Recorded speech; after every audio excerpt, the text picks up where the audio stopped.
एका जंगलात एक ससा राहत असे.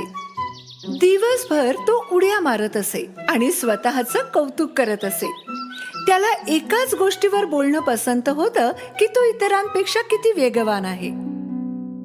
मी या जंगलातील सर्वात वेगवान प्राणी आहे. कोणाला माझ्यासोबत धावायचं आहे? तो निश्चितच आपल्या मोठ्या पायांनी वेगात धावत असे. अन्य प्राणी त्याच्या दिखाव्याचा राग करत असे. तो म्हणत असे की त्यांनी कधीच कोणती धावण्याची स्पर्धा जिंकली नाही. हो, मी पुन्हा जिंकणार, कारण मी वेगवान आहे. कुठेही गेला तरी ससा हेच बोलत असे की मी इतका वेगवान आहे की कोणीच मला हरवू शकणार नाही. त्याचे हे शब्द जंगलातील इतर सर्व प्राण्यांना वैताग आणत असे. ठीक आहे, तो सर्वात वेगवान असू शकतो, पण तो वारंवार फुशारकी मारतो हे योग्य नाही. कोणीतरी याला चांगली अद्दल घडवायलाच हवी.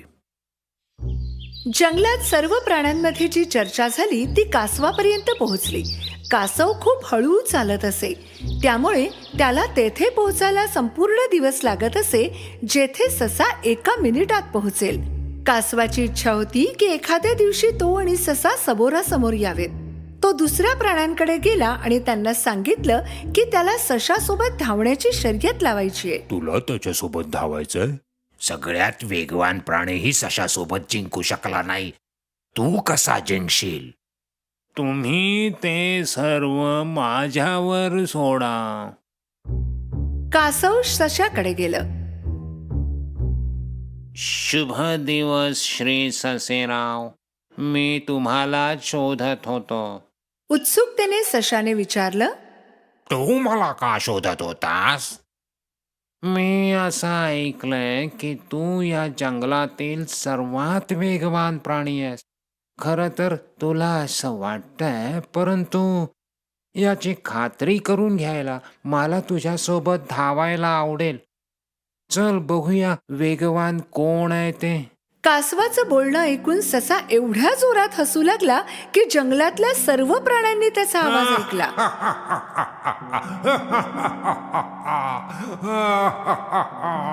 तू माझ्यासोबत आणि शर्यत. तू काय मस्करी करतोयस? तुझ्यासाठी मला हरवणं केवळ अशक्य आहे. जोवर तू एक पाऊल टाकशील मी शर्यत पूर्ण केली असेल. ठीक आहे, पण जोवर आपण शर्यत लावत नाही आपल्याला समजणार नाही ना. ठीक आहे, तर मग तयार हो. उद्या सकाळी आपण शर्यत लावू. जशी कासवाने चालायला सुरुवात केली ससा हसू लागला.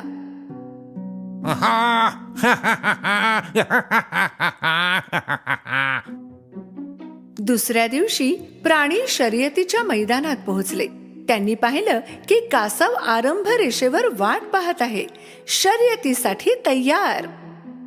त्याला स्वतःवर विश्वास होता आणि तो हसत होता. जरा मला तू सांग तरी, तो सशाला कसा हरवणार? जर तो खूप गर्विष्ठ असेल आणि तुम्ही म्हणताय त्याप्रमाणे त्याला दिखाव्याची सवय असेल तर ही शर्यत अजिबात कठीण नाहीये. आपल्या नेहमीच्या ऐटीत हातात गाजर घेऊन सशाचं शर्यतीच्या मैदानात आगमन झालं. चला धावूया आणि संपून टाकूया. मी अजूनही न्याहारी केलेली नाही. सगळी तयारी पूर्ण करून ते आरंभ बिंदूवर पोहोचले. जो सर्वात आधी जंगलाच्या शेवटी लाल रेषेवर पोहोचेल तो जिंकेल. आणि शेवटी शर्यत सुरू झाली. एखाद्या बाणासारखा ससा उडाला. दुसरीकडे कासवाने हळूहळू चालायला सुरुवात केली. वा, सशाचे कुठे अस्तित्वच दिसत नव्हते.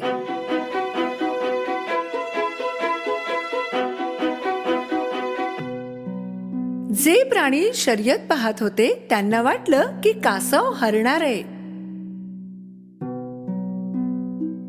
वेगात धावल्यावर ससा थांबला. त्याने मागे एक दृष्टी टाकली. तेथे कोणीच दिसत नव्हतं.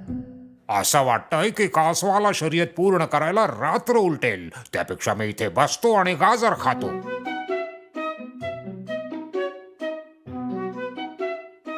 सशाने त्याचं गाजर संपवलं. रस्त्यावर पाहिलं. दूरवर त्याने कासवाला येताना पाहिलं. हसून तो उभा राहिला आणि धावू लागला. ससा जवळजवळ शेवटच्या बिंदूपर्यंत पोहोचला होता.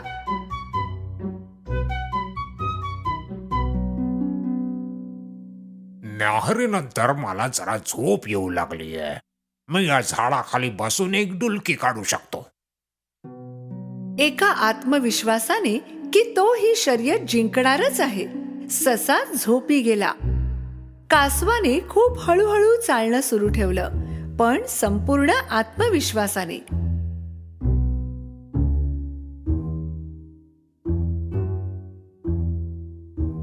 शेवटी तो सशाजवळ पोहोचला.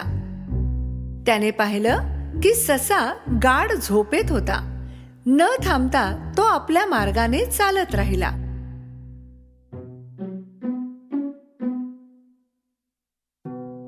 थोड्या वेळाने सशाला जाग आली. जेव्हा त्याला दूरवर कासव दिसलं नाही, कासव कुठेच दिसत नाहीये. बहुतेक त्याला आता धावायचं नसेल. मी आता माझी शर्यत पूर्ण करायला हवी. ससा हळूहळू शेवटच्या बिंदूपर्यंत पोहोचतच होता. पाहतो तर काय, कासवाने त्याला मागे टाकलं होतं. आता तो शर्यत पूर्ण करणारच होता. आपल्या सर्व शक्तीनिशी त्याने कासवाला हरवण्याचा प्रयत्न केला, पण कासवाने शर्यत जिंकली होती. फिनिशिंग लाईनवर वाट पाहत असलेल्या काही प्राण्यांना खूप आनंद झाला. सगळेच प्राणी उत्साहाने कासवाला हवेत झेलत होते आणि ससा उदासपणे एका बाजूला उभा होता. कासव शर्यतीचा विजेता सशाजवळ गेला. ससे महाराज, महत्वाचं हे आहे की तुम्ही जे काही कराल ते मनापासून करा. फुशारकी मारणं आणि स्वतःचं कौतुक करणं हा कमकुवतपणा आहे. मी तुला यामुळे नाही हरवलं की मी तुझ्यापेक्षा वेगवान आहे, पण यामुळे हरवलं कारण मी बुद्धिमान आहे आणि मी जे केलं ते गंभीरपणे केलं. तो बरोबर बोलतोयस. आजपासून मी सर्वात वेगवान असल्याची पुशारकी मारणं बंद करेन. आता मला परत जायला हवं. माझं घर इथून खूप लांब आहे. कासव हसले आणि आपल्या मार्गाने निघून गेले. सशाने चांगला धडा शिकला आणि त्याची चूक त्याला उमगली. त्या दिवसानंतर त्याने स्वतःबद्दल कधीच ना फुशारकी मारली ना कधी शर्यतीत भाग घेतला.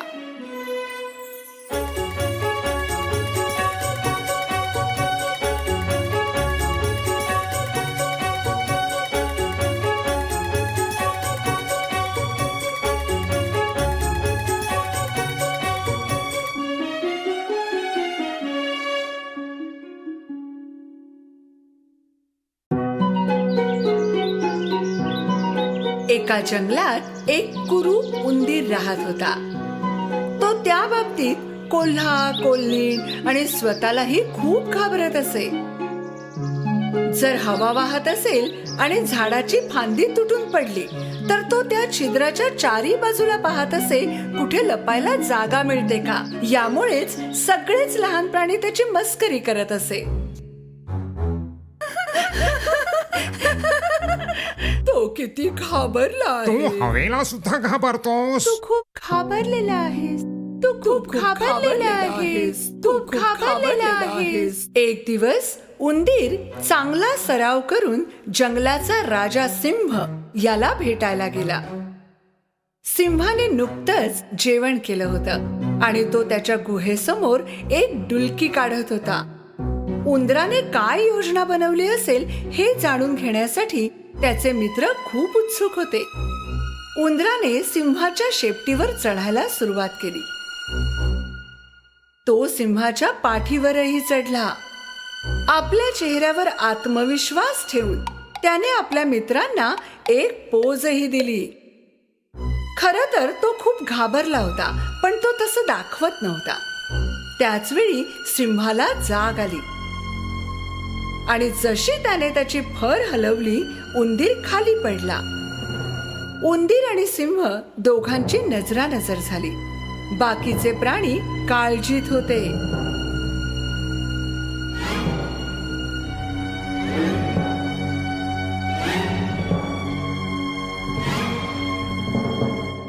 अरे बापरे, आता सिंह उंदराला गिळणार.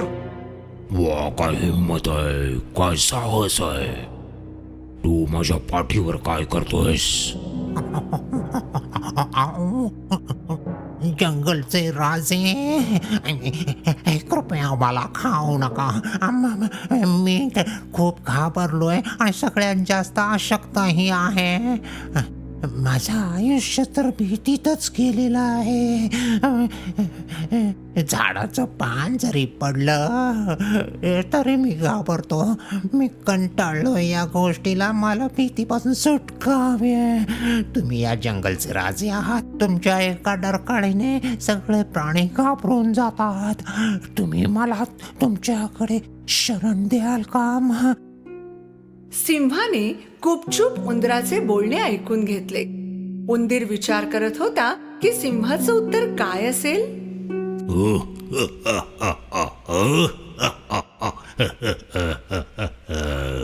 मी तुला का बरं मदत करावी? मला फक्त एक कारण सांग. मी तुला का खाऊ नये? तुमची मदत तुम्हाला परत मिळेल, मी वचन देतो. कदाचित एक दिवस माझी तुम्हाला मदत लागेल. उंदराचे बोलणे पूर्ण झाल्याबरोबर सिंहाने अशी काही गर्जना केली. एक छोटासा उंदीर, तू मला काय मदत करणार?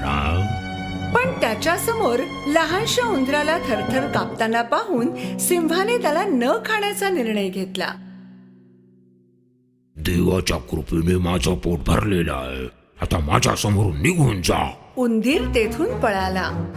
दुरून जे काही होत होतं ते पाहून त्याचे मित्र आश्चर्यचकित झाले होते. काही काळ गेला. सिंहाला भूक लागली आणि त्याने जंगलात शिकार शोधायला सुरुवात केली. पण तो शिकाऱ्याने पसरवलेले जाळे पाहू शकला नाही आणि त्यात अडकला. तो एका मोठ्या जाळ्यात हवेत लटकत होता. त्याने जाळ्यातून मुक्त होण्याचा प्रयत्नही केला, पण त्याला यश आलं नाही. तो जंगलाचा राजा होता आणि जर त्याने मदतीसाठी आरडाओरडा केला असता तर तो त्याचा अपमान ठरला असता आणि सर्व शिकारी ते ऐकून तातडीने त्याला न्यायला आले असते. त्याने वाट पाहण्याचं ठरवलं. या दरम्यान जंगलाच्या अन्य प्राण्यांनी सिंहाला पाहिलं, पण कोणीही त्याच्याजवळ जाण्याची हिंमत केली नाही. तेथून जात असलेल्या उंदराने त्याला पाहिलं आणि त्याची मदत करण्याचा निर्णय घेतला. तो थेट त्याच्याजवळ पोहोचला. त्याने सिंहाच्या लांब शेपटीवर चढायला सुरुवात केली आणि जेव्हा तो जाळ्यावर पोहोचला त्याने जाळे कुरतडायला सुरुवात केली.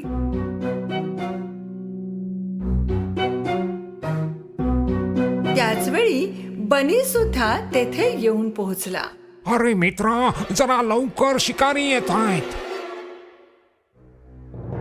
अन्य प्राणी जे चहूबाजूला जमा झाले होते अचानक शिकारी शब्द ऐकून तेथून पळू लागले.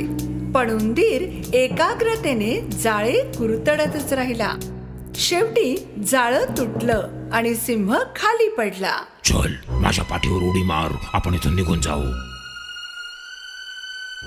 उंदराने सिंहाच्या पाठीवर उडी मारली आणि ते तेथून निघून गेले. धपापत्या श्वासाने दोघेही गुहेत पोहोचले. सिंहाने गुडघे खाली टेकले आणि उंदराने उडी मारली. जेव्हा तू मला म्हणालास की एक दिवस तू माझी मदत करशील, तेव्हा मी तुझ्यावर विश्वास ठेवला नाही. मला वाटलं तू एक छोटासा उंदीरच ज्याचा काही उपयोग नाहीये. पण तू आज माझे प्राण वाचवलेस. धन्यवाद. आता तुला मला घाबरण्याचं काही कारण नाही. खरं तर तुला कुणालाच घाबरण्याचं कारण नाही, कारण तू एक साहसी उंदीर आहेस. जर मी जंगलाचा राजा असेन तर आजपासून तू माझा साहसी राजकुमार आहेस.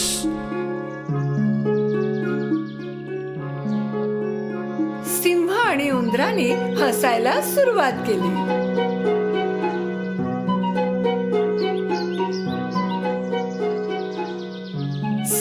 प्राणी जे दुरून लपून हे पाहत होते तेथून बाहेर आले आणि साहसी उंदराचं कौतुक केलं.